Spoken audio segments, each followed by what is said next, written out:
Hello friends and welcome to Recon online classes. दोस्तों, आज हम जो क्वेश्चन देखने वाले हैं वो इंजीनियरिंग सर्विसेज 2020 का जो रिसेंटली मेंस का पेपर हुआ है उसी का क्वेश्चन है। ये एक कॉम्प्लिकेटेड क्वेश्चन है जिसका सॉल्यूशन काफ़ी आसान है। बस आपको ढंग से उस क्वेश्चन को समझना था और उसके बाद एक सेट मेथड से उस क्वेश्चन को सॉल्व कर देना था। क्वेश्चन पढ़ने में भले ही कॉम्प्लिकेटेड लगे दोस्तों, लेकिन क्वेश्चन आसान है और मैं पूरी कोशिश करूंगा कि आपको ये क्वेश्चन पूरी तरह से समझा सकूं और इसका सॉल्यूशन देके आपको फील गुड करा सकूं कि आप अगली बार इस तरह के क्वेश्चंस को अच्छे तरीके से कर सकें जब भी ये क्वेश्चन एग्जाम में वापस आए। तो चलिए दोस्तों, देखते हैं कि क्वेश्चन क्या है, इसमें क्या चीज़ थी जो कॉम्प्लिकेटेड थी, जो स्टूडेंट के लिए इस क्वेश्चन को टफ बना देती है और किस तरीके से इस क्वेश्चन का सॉल्यूशन होना चाहिए था। तो क्वेश्चन क्या था ये देख लेते हैं। ये कंपलसरी क्वेश्चन था दोस्तों, इसको आप स्किप नहीं कर सकते थे और इसका वेटेज 12 मार्क्स का है। तो आई कैन से कि इस 12 मार्क को लेने के लिए अगर आप 15 से 20 मिनट भी लगा देते हैं तो कोई हर्ज नहीं है, क्योंकि ये पूरे 12 मार्क्स आपको मिल सकते हैं इस क्वेश्चन को सॉल्व करके। तो देखिए क्वेश्चन क्या है। A semi composite steel bar as shown in figure 1 is loaded at free end with a axial load of 50 kilo newton. तो ये आपको एक एक्शियल बार दी है जिसपे कि एक्शियल लोड लगा हुआ है 50 किलो न्यूटन का। Determine the axial stiffness. देखिए, एक तो पहली कॉम्प्लिकेटेड चीज बोली है जो मोस्टली स्टूडेंट नहीं पढ़ता है कि एक्शियल स्टिफनेस निकालनी ऑफ द सिस्टम। पूरे सिस्टम की एक्शियल स्टिफनेस निकालनी है और साथ में आपको निकालना है extension of the free and. ये फ्री एंड जो है ये कितना एक्सटेंड होगा ये आपको पता करना है। Diameter of steel bar is 40 millimetre. ये जो स्टील बार दे रखी है आपको ये 40 मिलीमीटर डाया की है। And outer dia of the concrete portion is 200 millimetre. ये एक कॉन्क्रीट का यहाँ पे एक ब्लॉक दे रखा है जो कि 200 मिलीमीटर डाया का है। मॉड्यूलस ऑफ इलास्टिसिटी दे रखा है आपको स्टील का 200 गीगा पास्कल और modulus of steel of concrete दे रखा है 20 giga pascal. Central portion of the bar is embedded with concrete. ये इंपॉर्टेंट लाइन है दोस्तों कि जो सेंट्रल पोर्शन है ये पूरी तरीके से एम्बेडेड है कंक्रीट के अंदर, यानी कि ये एक तरह से कंपोजिट सेक्शन का काम करेगा, यानी कि दोनों चीजें साथ चलेगी। ये फिक्स्ड है, आप ये मान सकते हो कि ये यहाँ पे आप लोगों ने कॉम्पिटिबिलिटी के जो क्वेश्चंस किए हैं उसी का फंडामेंटल लगेगा। ये इस तरीके से है, यानी कि इनका मूवमेंट साथ में होगा, जैसा भी मूवमेंट होगा साथ में होगा दोनों का। ये सबसे इंपॉर्टेंट पॉइंट था इस क्वेश्चन को करने का और समझने का। तो चलिए अब हमें क्या करना था ये देख लेते हैं। सबसे पहले तो दोस्तों इसमें जो ट्रिक थी वो था कि आपको फ्री बॉडी डायग्राम का कॉन्सेप्ट पता होना चाहिए और इस जो फिगर आपको दे रखी है इसको 3 पार्ट में आप तोड़ लीजिए। पहला CD जो सिर्फ स्टील का है, मैं S से स्टील को डिनोट करूंगा 50 किलो न्यूटन। इसके बाद जो दूसरा पोर्शन है वो एम्बेडेड पार्ट है इस तरीके से। So this is again 50। और थर्ड पोर्शन जो है वो अगेन स्टील का है 50। तो पहला काम आपको इसका फ्री बॉडी डायग्राम ढंग से बना लेना था। अब देखिए आपसे क्या पूछा गया है, एक्शियल स्टिफनेस पूछी गई है।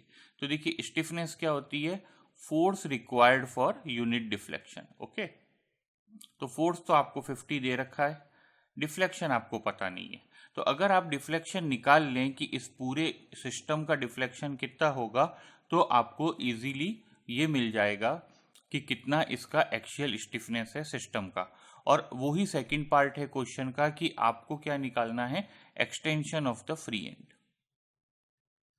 ये आपको निकालना भी है। फोर्स को इस डिफ्लेक्शन से डिवाइड कर दीजिए तो आपको स्टिफनेस मिल जाएगी। अब डिफ्लेक्शन कैसे निकालना है ये देख लेते हैं।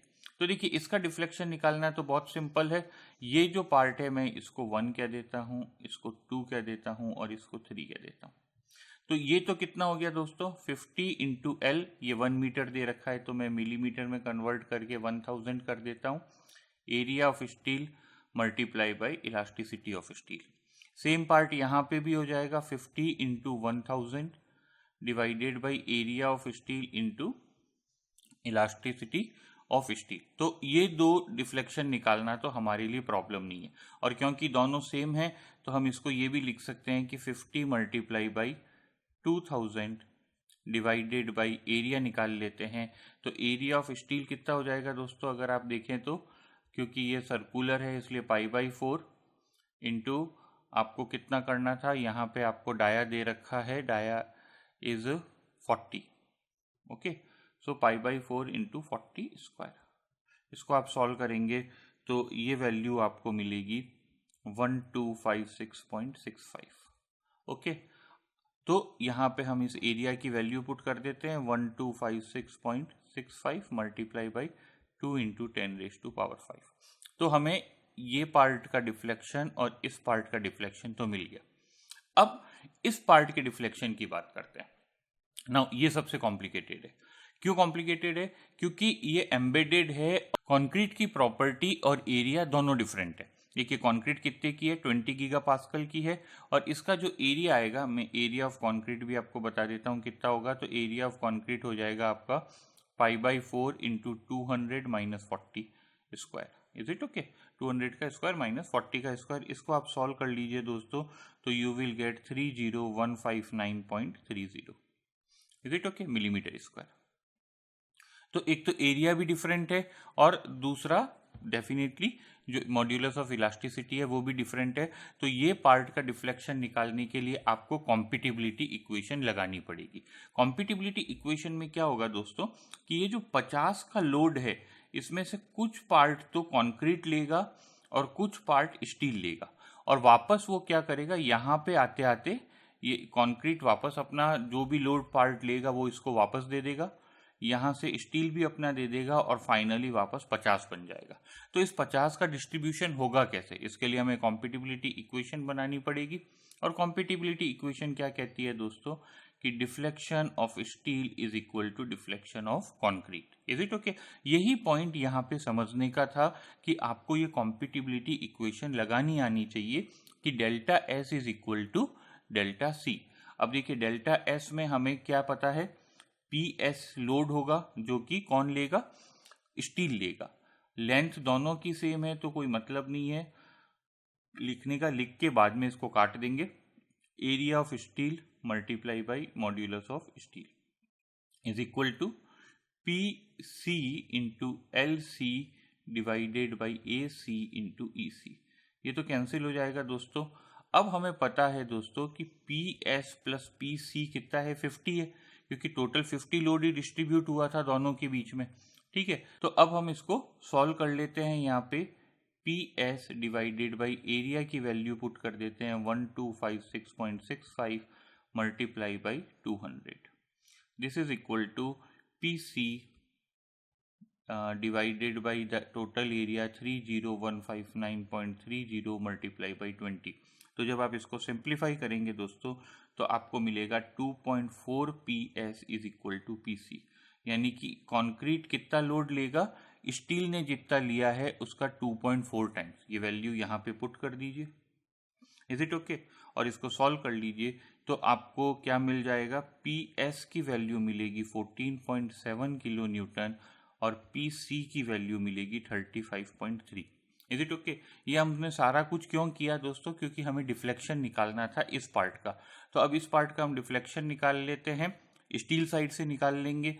तो स्टील में हम वैल्यू पुट करेंगे 14.7 इंटू 1000 जो कि इसकी लेंथ है यहाँ पे 1 मीटर की, divided by area 1256.65 multiply by 2 into 10⁵5।